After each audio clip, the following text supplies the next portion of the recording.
ॐ श्री गुरवे नमः।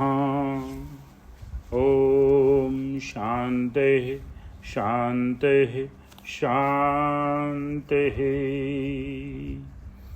अखण्डमण्डलाकारं व्याप्तं येन चराचरं तत्पदं दर्शितं येन तस्मै श्रीगुरवे नमः। ॐ शान्ति शान्तिः शान्तिः। प्रणाम भगवान। आलू वाले बाबा जी का दिव्य ग्रंथ मणि रत्नमाला, जिसके 31वें मंत्र के विवेचन में बात चल रही थी कि किस प्रकार का कर्म एक साधक का होना चाहिए। निष्काम कर्म की, निष्कामता की बहुत ही भूरी भूरी प्रशंसा करते हुए स्वामी जी ने बताया कि कर्म निष्कामता से करते हुए ईश्वर की अनन्य भक्ति होनी चाहिए, जिससे वह उस ज्ञान का अधिकारी बन जाता है। और यह सब परमात्मा रूप है। परमात्मा के सिवाय अन्य कोई नहीं है। वह कर्ता, भोक्ता और भोग्य है। मेरा तेरा सब मिथ्या है। इस भाव में चित्त को जोड़ देना ही उत्तम में उत्तम कार्य है। अब इसी का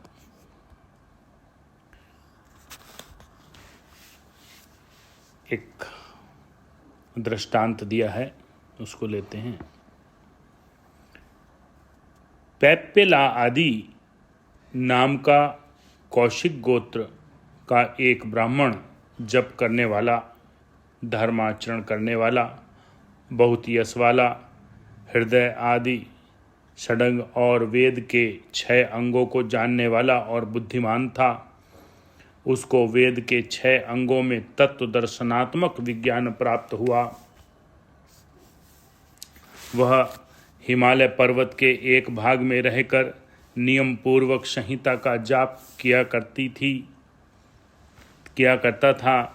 इस प्रकार करते हुए जब उसे बहुत दिन हो गए तो सावित्री ने प्रसन्न होकर दर्शन दिया और वरदान मांगने को कहा।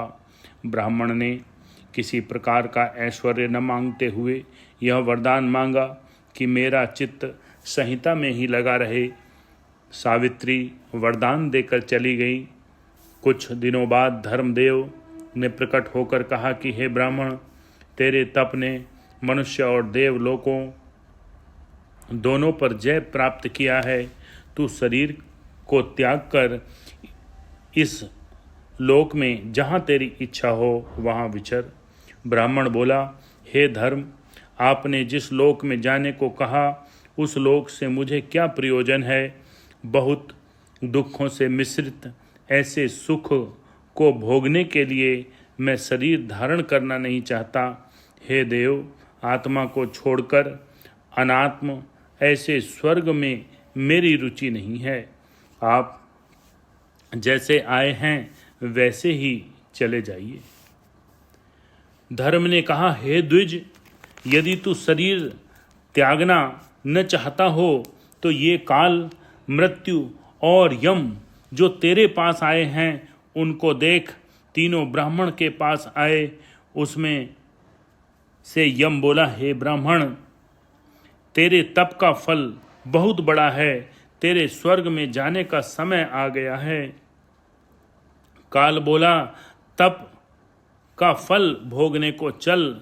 मृत्यु बोला, हे धर्मज्ञ, मैं काल को आज्ञा से तुझे यहाँ लेने आया हूँ। ब्राह्मण ने उन तीनों का पूजन किया और स्वर्ग में जाने को मना कर दी। इतने में तीर्थ यात्रा को निकला हुआ इक्ष्वाकु वहाँ आ पहुँचा। ब्राह्मण ने राजा का सत्कार करके कुशल समाचार पूछा और कहा, मैं आपकी कौन सी आज्ञा का पालन करूं? मैं आपको क्या दूं? राजा बोला, तू ब्राह्मण है, तेरे देने का धर्म तो मेरा है। तुझको रत्न आदि जो चाहिए सो कह, मैं तुझे दूंगा। ब्राह्मण बोला, मैं प्रतिग्रह रहित हूं, निवृत्ति मार्ग प्रायण हूं, मुझे कुछ नहीं चाहिए। जो दान की इच्छा वाला हो उसे आप दान दो, उसी से पूछो तुझे क्या इष्ट है, मैं तुझको क्या दूं। राजा बोला, हम क्षत्रिय युद्ध आप सिवाय आप शब्द को नहीं कहते।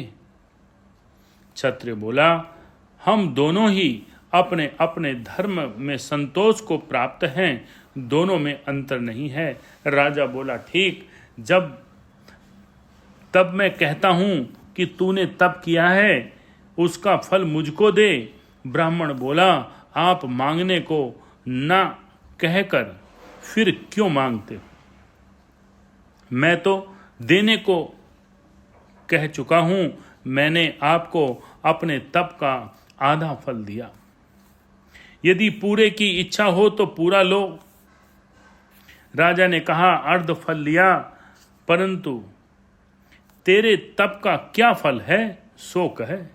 ब्राह्मण बोला, इसकी मुझे खबर नहीं, मैंने तप करते हुए फल का विचार कभी नहीं किया।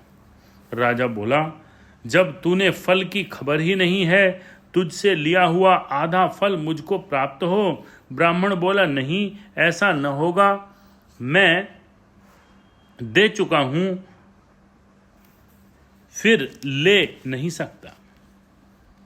राजा और ब्राह्मण का विवाद हुआ। राजा फल नहीं लेना चाहता था, ब्राह्मण कहता था कि मैं तो दे चुका हूं। अंत में राजा को आधा फल लेना पड़ा और दोनों साथ साथ ब्रह्मलोक कार्य ब्रह्म को प्राप्त हुए। ईश्वर की प्रसन्नता का यह कर्म है। यम, मृत्यु और काल ने प्रलोभन दिया, परंतु ब्राह्मण अपने निश्चय से न हटा, स्वर्ग आदि और ऐश्वर्य से चलायमान न हुआ। राजा को तप का आधा फल देकर भी चलित न हुआ, तब उसे पर ब्रह्म की प्राप्ति हुई। उसने जो तप किया निष्काम किया, इसी कारण से उसे ज्ञान फल रूप ब्रह्मलोक की प्राप्ति हुई। भौतिक भाव से रहित जो कार्य किया जाता है अथवा ईश्वर प्राप्ति के निमित्त जो प्रयत्न किया जाता है, वह ही ईश्वर का प्रेम उत्पन्न करने वाला कार्य है, वह ही सत्कार्य है। अन्य सब कार्य माया जाल में भरमाने वाले हैं। ओम शांति शांति शांति।